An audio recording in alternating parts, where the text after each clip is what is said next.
When I went to Lagos, I met a brother who came from Uganda. Jesus. When the guy was talking, I went mad. The guy went for a crusade in a country in South Sudan.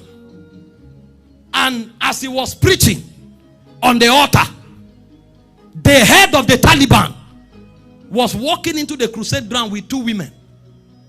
People began to run because they knew danger was coming. People who were worshiping started running.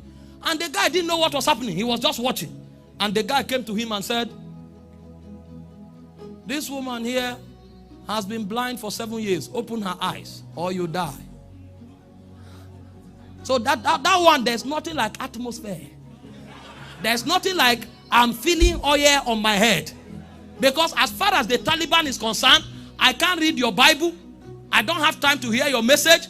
But if what you are saying is true, then this blind person must open. Otherwise, every other blind eye here that open, I won't believe. And the guy looked at him immediately. Faith rose on his inside. Because a man of power is challenged that stirs him up. If you don't know it, you'll be afraid. When the guy heard it, what? Do you know where Jesus went to? Jesus came down from heaven and went to the bottomless pit and defeated the devil. Is this the greatest challenge you can bring? And he looked at the woman. He didn't pray. He said, is that all you are looking for? He said, woman, see. Maketoa. Hey, hey, hey, hey, hey,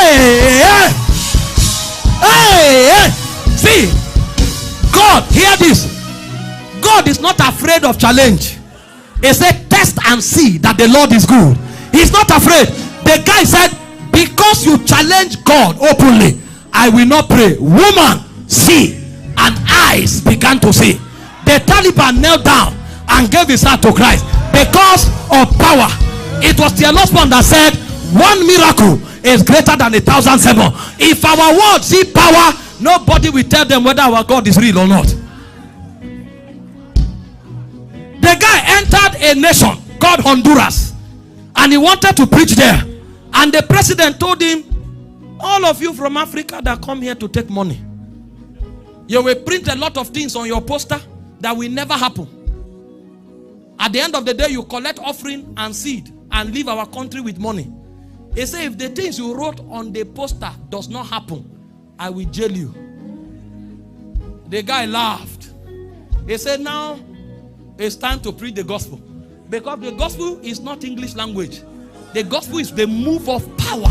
Power. Power. He now told the man, no, this is the governor of another state, I forgot it. He told the man, he said, let's enter a contract.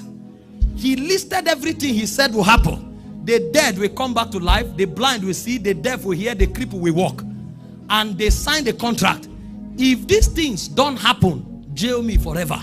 But if they happen, you will accept Jesus publicly. Meanwhile, before we go to the crusade, you have a pain on your back. There's an injury. That one is already healed. The man checked and discovered he was already healed. What is going on here?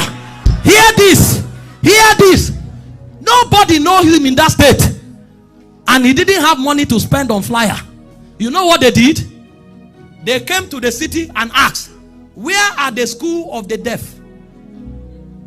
Because that was his own style of evangelism. There's no money for billboard, there's no money for flyer. But if miracles begin to happen, invincible evangelists will emerge. Because if you see Jesus' ministry, there is always a day they brought those who were sick. They went out. There is a day that never have identity. Those day is power that activate them. And the guy they went to the school of the deaf and dumb, signed and brought all of them. So he was putting himself in trouble much more. There was a hospital nearby. They brought ambulance and brought everybody from the hospital. Some people were in ICU, you know they will die. They look for where cripples are in the market begging. They brought them. So this one is not people who are in church who have heard the gospel. And they brought them and light them up in the crusade. He thought that was all. When crusade started and he dressed to go out, they now told him they have brought 10 dead men to the crusade.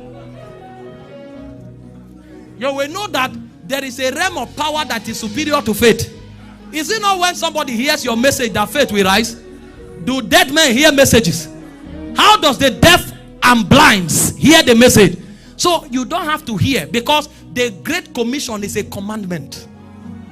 A superior to faith is a command. And so there's a revelation of the cross you will have that will make the message become a commandment. And the guy said the meeting will now become sweet. And when he went out, as he was done preaching, some people were sleeping. And he now said, this is the time that when Paul came, he did not come with excellency of speech. He displayed the power of God. And he began to command the dead. And 10 dead people rose up. Blind saw, the lame walk. Before the guy finished, the governor knelt down and was crying. It's not everybody you preach a message to. There are people you show them the power of God. And so the gospel of the cross is the gospel of the power of God that cannot fail. That's why before we were sent out, Jesus had to rise from the dead. He defied death for you to qualify to preach.